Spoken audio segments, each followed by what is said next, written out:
back at it today with another season preview, as today we're going to be looking at the Los Angeles Dodgers. No real intro here as usual, let's get right into the video. The Dodgers are coming off yet another season in which they've won 100 plus games, as they won 111 last year, which was a 5-game improvement from 2021's 106 win season. And this type of winning is nothing new to the Dodgers, as they've made the postseason in 10 straight years, and the last time they won below 90 games was in 2012. Now looking at this offseason so far, the Dodgers have been pretty busy. They picked up some impact names in JD Martinez, Alex Reyes, Noah Syndergaard, JP Feyereisen, Miguel Rojas, and David Peralta. But they have lost some significant names in Trey Turner, Justin Turner, Andrew Heaney, Tyler Anderson, Chris Martin, Craig Kimbrell, Joey Gallo, and Cody Bellinger. Now as for this Dodger offense last year, it was one of the league's best, as it had a 775 team OPS which ranked first and 212 home runs which ranked fifth. Looking at their projected lineup, we have to start with the former MVP in Mookie Betts, who was at his best last year as he hit .269 with 35 home runs, 12 stolen bases, and an .873 OPS. They have yet another MVP candidate in Freddie Freeman, who was very good last year in his first year in LA as he hit .325 with 21 home runs, 13 stolen bases, and a .918 OPS. Behind the plate, they have one of the best catchers in the game today in Will Smith, who last year hit .260 with 24 home runs and an .807 OPS. They have a pretty solid infielder in Max Muncy, who wasn't too good last year as he only hit .196 with 21 home runs and a .713 OPS. As mentioned earlier, they picked up JD Martinez from the Red Sox, who last year hit .274 with 16 home runs and a .790 OPS. Gavin Lux is going to be a key piece in this lineup, as last year he hit .276 with 6 home runs and a .745 OPS. In the outfield, they have Trace Thompson, who was actually pretty good last year as he hit .256 with 13 home runs and an .860 OPS. Another pickup this offseason who I expect to get some at-bats in this lineup is David Peralta, who last year with the Rays hit .251 with 12 home runs and a .731 OPS. Chris Taylor is a utility man who I think will definitely find his way in the lineup more often than not, as last year he hit .221 with 10 home runs and 10 stolen bases. As for some other bats who could see some action this year, we have Miguel Rojas, Austin Barnes, and a couple top prospects in Diego Cartaya and Miguel Vargas. They also have a few other top offensive prospects who could have an impact this year in Michael Busch and Andy Pages. So as a whole, I do think this offense is still going to be pretty good, but I do think they're going to be impacted by the losses of players like Trey Turner, Cody Bellinger, and Justin Turner.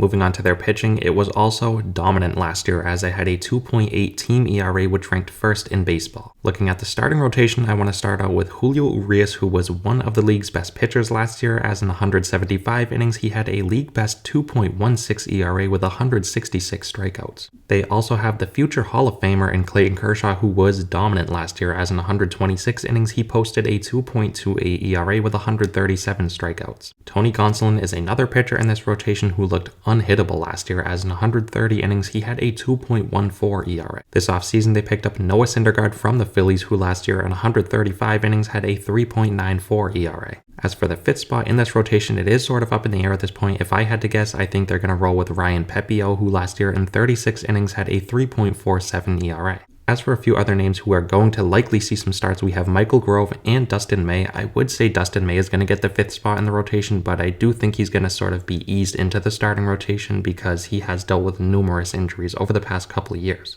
They also have a couple top pitching prospects who could have an impact in this starting rotation this year in Bobby Miller and Gavin Stone. So for this starting rotation, it is very talented, but I do think they're going to be affected by the losses of key names in Andrew Heaney and Tyler Anderson. Moving on to their bullpen, it was also one of the league's best, as I had a 2.87 bullpen ERA which ranked second. As for the ninth inning role, I think it's going to go to Evan Phillips. Last year he had a 1.14 ERA while locking down 2 saves. Another ninth inning option I want to mention is Brusdar Graterol. He had 4 saves last year, and I could also see him getting some saves as well. As for some other arms in this bullpen who are going to likely have an impact, we have Yency Almonte, Victor Gonzalez, Daniel Hudson, Jimmy Nelson, Alex Reyes, Alex Vesia, and Caleb Ferguson. So overall, this bullpen does have lots of talent, but I am a bit worried because they don't have many ninth inning options who have had any closing experience in the past. So now that we went through this roster top to bottom, let's take a look at the Dodgers' outlook record-wise and go over why I think they aren't going to be as good as you think. As I mentioned in the beginning of the video, the Dodgers have lost a lot of important names this offseason. but I still think they are a very good baseball team. In fact, I think they're going to win 90 to 95 games this year. I think that all aspects of their team, including their offense, their starting rotation, and their bullpen, are going to take a slight dip this year. I don't think they're going to be bad by any stretch of the imagination. I still think they all have potential to be top 10 in the league, but I just don't think they're going to be close to the top like they were last year.